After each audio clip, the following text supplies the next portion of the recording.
মোটামুটি এখানে গাড়ি ঠিক করতে এসে এই যে ভাইয়ের লোকের গাড়ি পছন্দ হয়ে গেছে, বলছে গাড়িটা কীভাবে চুরি করা যায়, আর তার প্ল্যান এই যে এদিকে দিচ্ছে, বলছে কীভাবে গাড়ির চাবি ভেঙে গাড়ি উঠানো যায়, আর বলছে যখন গাড়ি চুরি করা হবে সেই মুহূর্তে পাহাড়া দিবে, এই যে তোমার কথা আছে ডিটেকটিভের কাজ করবে। ব্যাপারটা সবার সামনে এনে দিলাম, এই ব্যাপারটা আর কাউকে বলবেন না। এটা খুব আন্তরিক আপনাদেরকে ভেবেই জানালাম শুধুমাত্র। যাই হোক, আমাদের ট্রিপের আগে একটা ছোট্ট ভিডিও দিলাম, মোটামুটি রেডি হচ্ছে, খুব তাড়াতাড়ি বেরোবো আমরা। কবে বেরোবো জানি না, কিন্তু বেরোবো, সবাই দেখতে পাবে খুব তাড়াতাড়ি।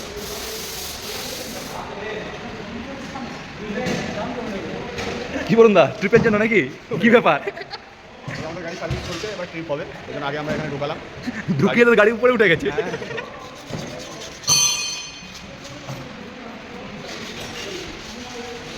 সুমিনন, তুমি কি পোর্সেলে ঢুকিয়ে দিলে নাকি সুজুকিতে?